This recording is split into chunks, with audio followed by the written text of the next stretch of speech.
लोकसभा अध्यक्ष ओम बिरला जम्मू कश्मीर दौरे पर हैं। बिरला ने पंचायती राज सशक्तिकरण कार्यक्रम का शुभारंभ किया। केंद्रीय राज्य मंत्री प्रहलाद सिंह पटेल और उपराज्यपाल मनोज सिन्हा इस दौरान शामिल हुए इस पूरे कार्यक्रम में। तो वहीं आपको बता दें, श्रीनगर सांसद फारूक अब्दुल्ला और निर्मल कुमार सिंह ने भी इस कार्यक्रम में शिरकत की। शेर-ए-कश्मीर इंटरनेशनल कन्वेंशन सेंटर में यह आयोजन किया गया। जम्मू और कश्मीर के विभिन्न हिस्सों से पहुंचे पंचायती राज संस्थाओं के प्रतिनिधि इसमें जम्मू और कश्मीर के पूर्व उप मुख्यमंत्री निर्मल कुमार सिंह ने की बिरला की सराहना।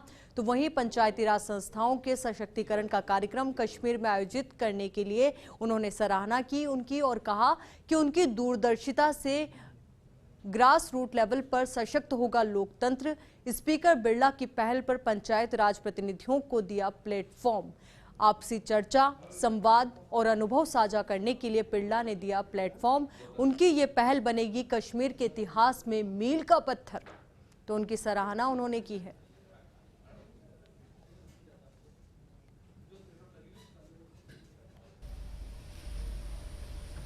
आज भी दुनिया के अंदर शासन चलाने की सबसे महत्वपूर्ण पद्धति मानी जाती है तो लोकतंत्र है। और इस लोकतंत्र में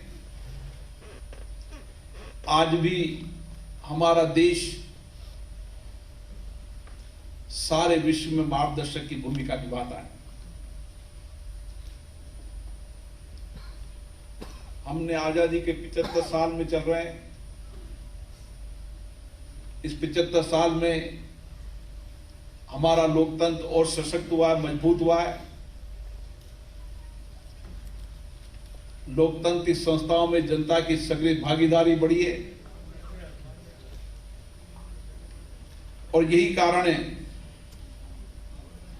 कि आज गांव की पंचायत में भी जिस सक्रिय भागीदारी के साथ हमारी पंचायतें काम कर रही है,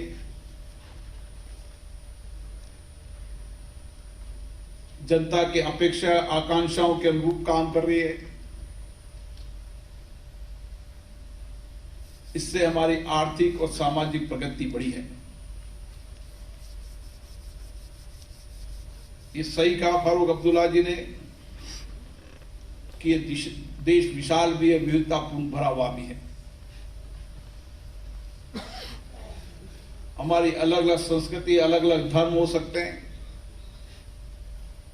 हमारा खान पान, रहन, हमारी भौगोलिक स्थितियां अलग अलग है, लेकिन विविधता को जोड़ने का काम करता है तो लोकतंत्र करता है। आज कश्मीर से लेकर कन्याकुमारी तक चले जाएं, देश की सबसे लघु संस्था पंचायत आज जनता के प्रति जवाबदेही से काम कर रही है। जब प्रधानमंत्री ने कहा था कि देश की आजादी के जब 75 वर्ष हो तो हर परिवार के पास में एक कमरे की पक्की छत जरूर होनी चाहिए। पीने का पानी हो, गैस का कनेक्शन हो, शौचालय हो, स्वास्थ्य की सुविधा हो, उसके पास एक गारंटी हो कि सरकार उसके स्वास्थ्य की गारंटी लेती है। तो लोगों ने कहा था कि 24 की बात प्रधानमंत्री कर रहे हैं, अब तो उन्होंने तीसरी बात कही है, उन्होंने कर दिया। प्रधानमंत्री आवास योजना हो, योजना हो, स्वच्छता मिशन हो, जल जीवन मिशन हो, वो सारी चीजें जो उन्होंने कही थी, बिजली का कनेक्शन आप नहीं ले सकते तो सरकार खर्चा देकर आपको लगा देगी, आपको जलाना है तो जलाइए, नहीं जलाना तो मत जलाइए। गैस का सिलेंडर आपके पास में होगा, आप उपयोग करें या दूसरे किसी विकल्प का उपयोग करें, लेकिन आपके ये नहीं कह पाएंगे कि मेरे पास नहीं है। ये गारंटी मिलने की तरफ हम पूर्णता की तरफ आगे जा रहे हैं। उन्होंने कहा कि हम 100 साल बाद, 25 साल बाद जब देश अपनी आजादी का 100 वर्ष, शताब्दी वर्ष मनाएगा, तब भारत कैसा होगा। मुझे लगता है कि जम्मू कश्मीर के इस कार्यक्रम में हम उसी शताब्दी वर्ष की चिंता करें। एक वो इरादा कि हम लोग इकट्ठे इस वतन को बना सकेंगे। अकेले वतन बन नहीं सकता, एक मजहब से नहीं बन सकता। डाइवर्स नेशन, और जब तक आप डाइवर्सिटी को प्रोटेक्ट नहीं करोगे तब तक ये वतन बचेगा नहीं। मजहब नहीं सिखाता आपस में बैर रखना, हिंदी है हम वतन है हिंदुस्तान हमारा, मगर उसके लिए कुर्बानी भी देनी है। आसान नहीं है,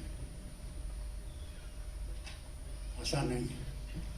हमारे अंदर दुश्मन बैठा है, बाहर की दुश्मन की मुझे पता है कौन बाहर का दुश्मन है।